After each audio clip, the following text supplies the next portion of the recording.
It all began when Sarah and I moved to a small, secluded house deep in the countryside. We had just married and were looking for a fresh start, away from the noise and stress of city life. The house was cozy and nestled between tall trees, surrounded by the kind of peace that seemed almost impossible to find in the world we had left behind. It felt like a dream come true, just the two of us, alone with nature, starting a family. Everything seemed perfect at first. The neighbors were friendly, and we quickly settled into our new routine. I worked long hours during the week, traveling for my job, while Sarah stayed home, focusing on her pregnancy. The quiet of the countryside was exactly what we needed. Then Sarah got pregnant with our first child. The news brought a wave of joy and anticipation, and we started making plans for the future. But along with the excitement came new challenges: pregnancy symptoms, swelling, and exhaustion. Sarah had her good days and her bad days, but I could tell that the constant discomfort was wearing her down. One afternoon, she decided to take a relaxing soak in the tub to relieve the swelling in her feet. The warm water was supposed to help her relax and ease the tension. It was one of those rare moments of peace she desperately needed. The kind of moment that should have been uninterrupted. But then, the barking started. At first, it was just a distant noise, something you might brush off. But it quickly grew louder. It was a deep, obnoxious bark. One of those barks that felt like it was meant to get under your skin. I recognized it immediately. It was our neighbor's dog. They had a large breed, a dog that always seemed to be on edge and never stopped barking. It started off slow, but within minutes the barking turned into a constant, unrelenting noise. It was loud, and it didn't stop. The dog barked at everything: birds flying by, the wind moving the trees, and I'm sure it was barking for no reason at all. For about 30 minutes, the sound echoed through the quiet neighborhood, making it impossible for Sarah to relax. She tried to ignore it, but the barking kept getting louder. I could hear her growing more and more frustrated from the other room. I could only imagine how much more unbearable it must have been for her, considering her pregnancy was already making everything feel 10 times more intense. Finally, I heard the sound of her getting out of the tub. I rushed to check on her, and I could see the frustration on her face. She was angry, and I could tell she'd reached her limit. "David, I'm going to lose it," she said, her voice shaking with frustration. "This dog won't stop barking. I can't take it anymore." I tried to calm her down, but it didn't work. Her patience had snapped. In the heat of the moment, Sarah put on her bathrobe, walked to the door, and without thinking, opened it. She stood in the doorway, face flushed with irritation, and yelled at the neighbor. "Shut that damn dog up," she shouted, her voice echoing across the quiet yard. I stood frozen, unsure of what to do. The moment felt surreal, like something out of a sitcom. But the reality was much more serious than that. We had just crossed a line, and I had no idea what would come next. The neighbor heard her, of course, and from that moment, everything changed. It didn't take long for things to escalate. At first, it seemed like our neighbor's reaction was just petty, an eye for an eye type of thing. But I quickly realized this wasn't just about a barking dog. It became about power, pride, and an unwillingness to back down. The very next day, things started to happen. Small things, but noticeable enough to get under your skin. The first incident was harmless enough, though still strange. Sarah and I returned home from a grocery run to find that someone had tampered with the mailbox. It wasn't much, just a note, crudely written in red ink, pinned to the door. It read, "I love barking dogs." The handwriting wasn't elegant, but the sentiment was clear. Our neighbor had decided to play games with us. It was childish, but still, it left a bad taste in my mouth. It was just the beginning. Then, one evening, I got home from work, tired and ready to unwind. As I pulled into the driveway, I noticed Sarah crouched down near the front of the truck. She was picking up something from the ground, frowning. At first, I thought it was just trash, but then I saw the small metallic objects scattered across the gravel. I walked over and crouched down beside her. "What are these?" I asked, already suspecting the worst. She picked one up and showed me. It was a poorly made, homemade nail device, sharp, jagged, and clearly meant to puncture something. It wasn't just random trash, it was an attempt at sabotage. "We have to call the police," she said, her voice shaky. I could hear the concern in her tone. "No, not yet," I replied. "Let me check the truck first." I walked around the vehicle, scanning the tires. Sure enough, one of them had a slow leak. The metal nails had clearly been thrown on the driveway with the intention of puncturing the tires. I wasn't sure if they'd managed to do any serious damage, but the thought that someone had intentionally tried to damage our property made my blood boil. I stood there for a moment, taking deep breaths. This wasn't just childish behavior anymore. This was deliberate. This was personal. The next morning, I left for work early, trying to push the incident out of my mind. As I drove down the road, I began to feel a strange unease, like something wasn't right. The brakes on my truck felt a little off. Not enough to be dangerous, but it felt like they were sinking a little more than usual. I wasn't sure if I was imagining it, but I didn't want to take any chances. I pulled into a truck stop along the highway, hoping to take a look and make sure everything was okay. I got out and walked around the truck, checking the tires and brakes. When I bent down to check the front right tire, I noticed something that made my stomach drop.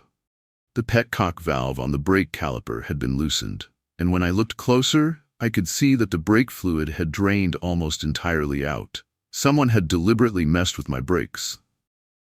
It wasn't just a prank or a petty revenge plot anymore.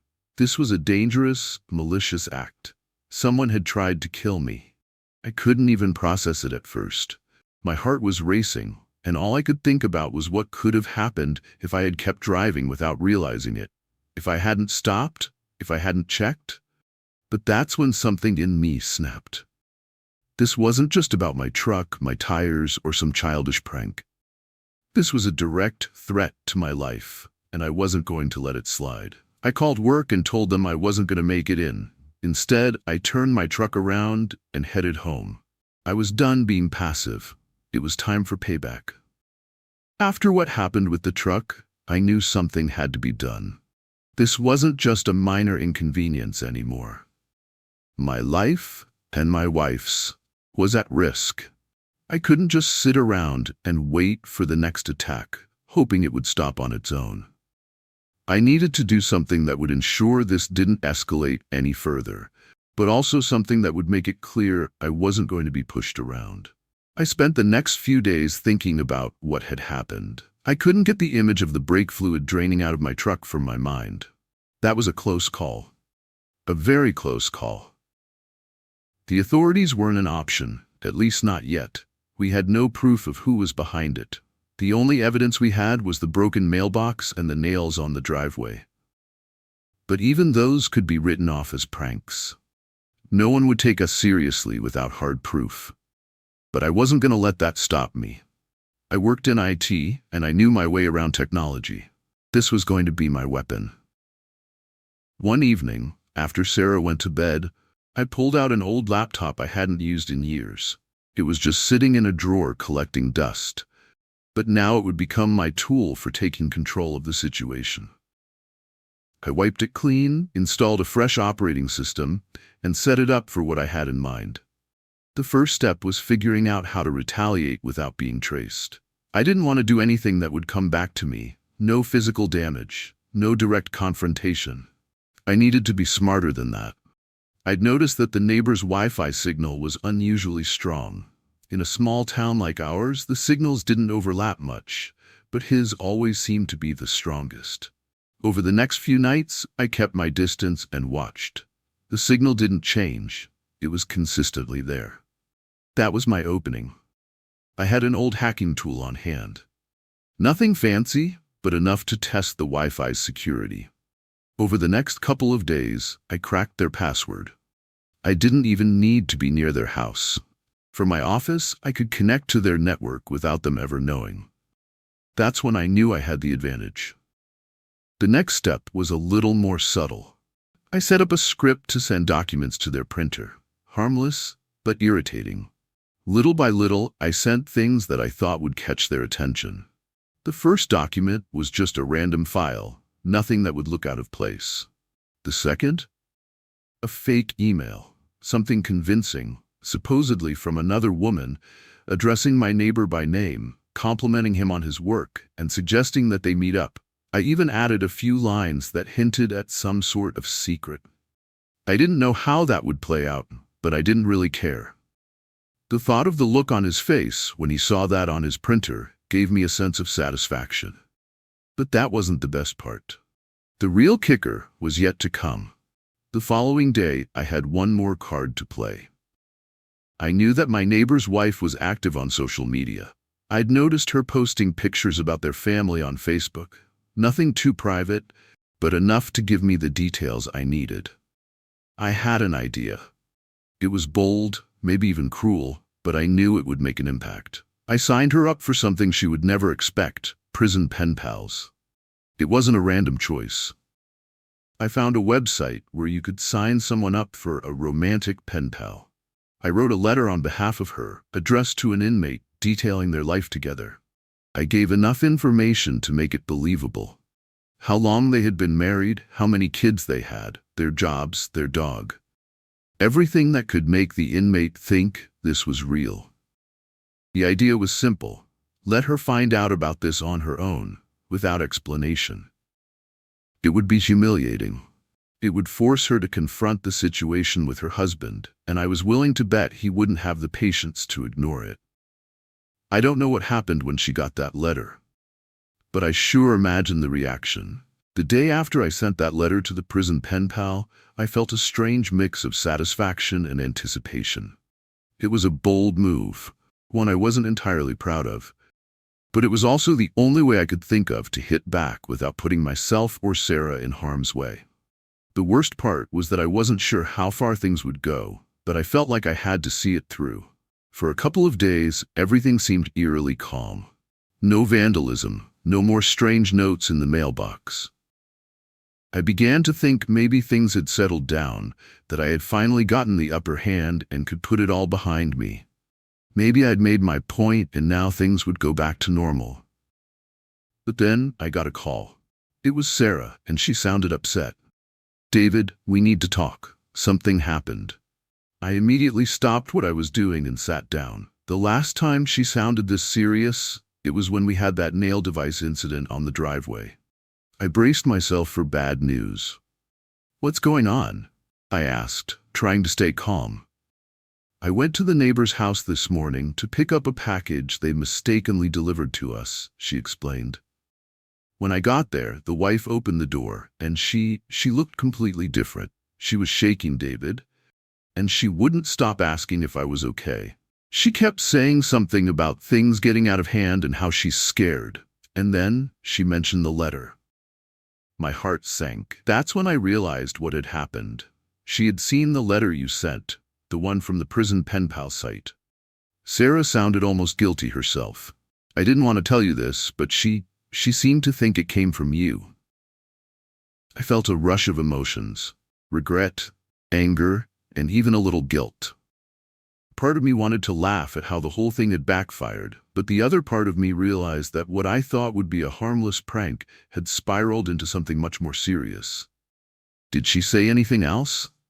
I asked, my voice tight. She said she knew it was fake, but she was still upset. She was convinced it was part of some revenge plan, and she said her husband was furious. Apparently, he's been going through the roof over the letter. She was crying, "David, I'm scared that whatever you did to get back at them has pushed them over the edge." I sat there, processing what Sarah had said. I hadn't expected things to go this far. I thought it would be something they'd brush off, a small scare to make them realize they couldn't mess with us. But now, it was clear that my actions had consequences far beyond what I had intended. The neighbor's wife had cried? That was something I didn't want. I didn't want to bring that kind of distress into their home, not really, but it was too late to take it back now. "What do we do now?" Sarah asked, her voice cracking slightly. "What if this gets worse?" I stood up, pacing around the living room. I couldn't ignore the feeling of unease that had settled in my stomach.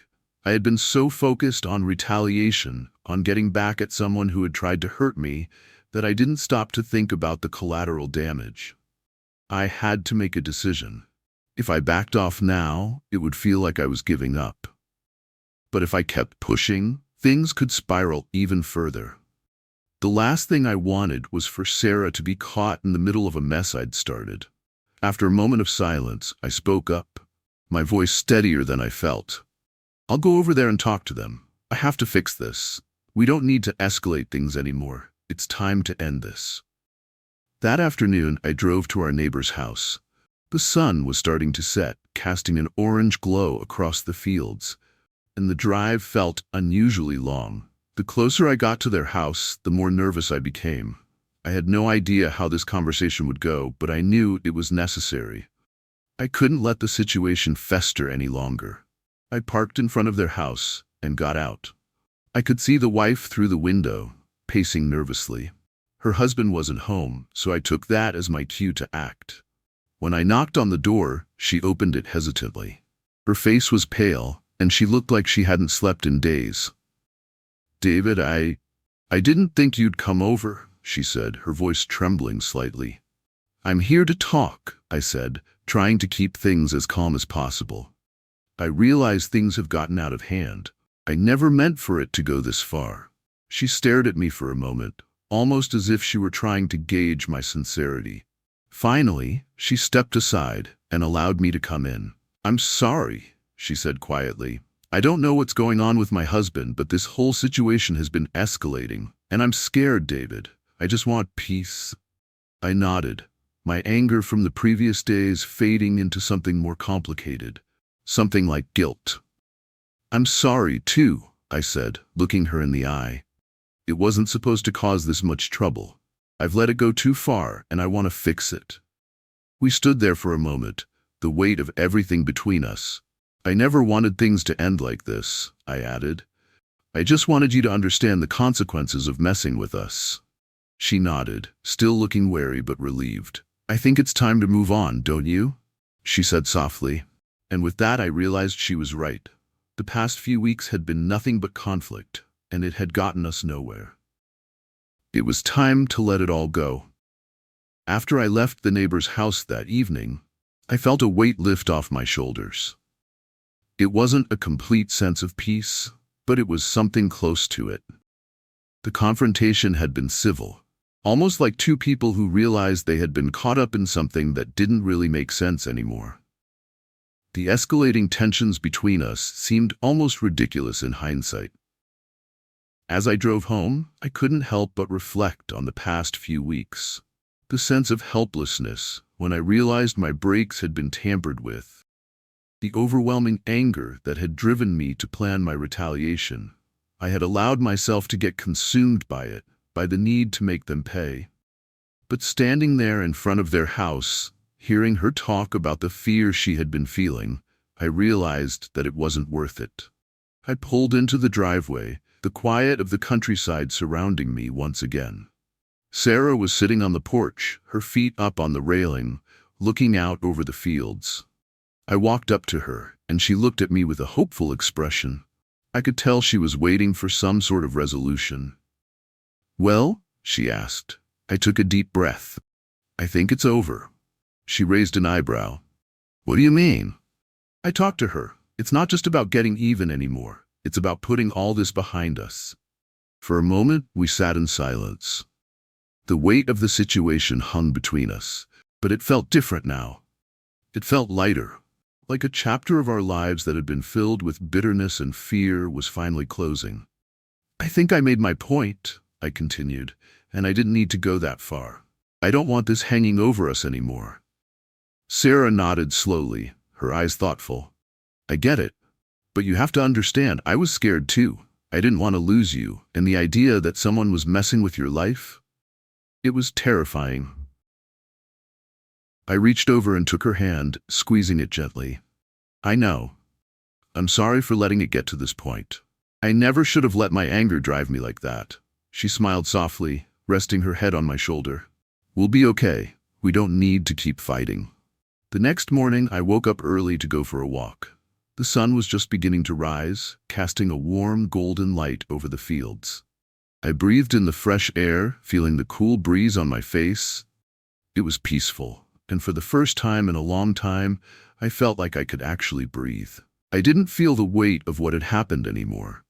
I didn't feel the anger that had consumed me in the past weeks. It was gone. Later that day, our neighbor came over. This time, it was the husband, the one who had been so furious over everything. He had his head down as he walked up the driveway, his hands in his pockets. I stood at the door, not knowing exactly what to expect. When he reached the porch, he stopped and looked me in the eye. His face was tense, but there was a hint of something else, something like regret. "David, I wanted to apologize for everything," he said quietly. "I didn't realize how far this had gone. I let my pride get in the way." I stood there for a moment, processing his words. Part of me wanted to say something snide, something to let him know how much he had hurt me, but I didn't. Instead, I simply nodded. "I understand. Let's just move forward." We stood there for a few seconds. Then he extended his hand. It was a simple gesture, but in that moment it felt like the only thing that mattered. I shook his hand. "I just want things to be normal again," he said. "For both our sakes." "Me too," I said. And that was it. The apology wasn't much, but it was enough. For the first time, I felt like I could actually let everything go. The anger, the frustration, the fear, it all slipped away. I didn't need to be right anymore. I didn't need to have the last word. We didn't become friends, but I didn't need that. We didn't need to be enemies either. We had both said our piece, and now it was time to move on. That evening, Sarah and I sat on the porch again, this time in silence, just enjoying the sunset. The past few weeks had been chaotic, but now it was quiet again. Peaceful. I thought about how different things felt now, how much calmer my mind was, and how, in the end, it wasn't the revenge that brought peace. It was letting go of the need for it. I wasn't angry anymore. I wasn't afraid. I had finally found something that had been missing for a long time, inner peace. And that, I realized, was worth more than any revenge ever could be. A week passed after that conversation with our neighbor. The tension that had been weighing down the air seemed to dissipate almost overnight. Sarah and I went back to our daily routines, but there was a noticeable shift. We didn't have to worry about what was coming next, or if our neighbor would do something else to escalate the situation. It was over. I couldn't remember the last time I felt so relieved. For the first time in what felt like months, I was able to focus on the things that really mattered. Sarah, our growing family, the quiet moments we used to enjoy. The truck was fixed, the damage to our property was repaired, and the unease that had hung over us like a storm cloud was gone. I didn't need to prove anything anymore. I didn't need to show that I could get even or that I could control the situation. I realized that the real power was in letting go. Letting go of the anger, the fear, and the constant need to fight. It wasn't about being right. It wasn't about winning. It was about peace. One night after dinner, Sarah and I were sitting on the couch watching TV. Our baby was due in a couple of months, and we were starting to get the nursery ready. We were talking about names, about what life would be like with a little one running around. I looked over at her, a smile creeping up on my face. It felt so natural now, so easy. "Can you believe this is going to be our life now?" I asked. She laughed softly, resting her head on my shoulder. "It's strange to think about, but I wouldn't want it any other way." I had the same thought. There was something comforting about the quiet moments, the small conversations, the plans we were making for the future. It was everything I had wanted, everything I had been working toward. Peace, stability, and a home filled with love. Weeks later, I ran into our neighbor again. It was at the local hardware store, of all places. I wasn't expecting it, and for a moment we just stood there, awkwardly eyeing each other from opposite sides of the aisle. But then he stepped toward me. "David," he said, his voice more relaxed than it had been the last time we spoke. "I just wanted to thank you for letting things go." I nodded, not sure how to respond. He extended his hand, and after a brief pause, I shook it. I was a jerk, and I'm sorry. Things got way out of hand. I smiled, finally feeling the relief I had been craving for so long. It's all right. We're both just trying to live our lives. Let's leave it behind us. He smiled back, a genuine expression this time. I appreciate that. And that was it. No more words were necessary. We didn't become friends, and I wasn't seeking that. But we had cleared the air, and that was all I needed. As the months went by, Sarah and I settled into our new routine, preparing for our baby's arrival. The house became filled with joy, with laughter, and with all the little things that come with starting a family.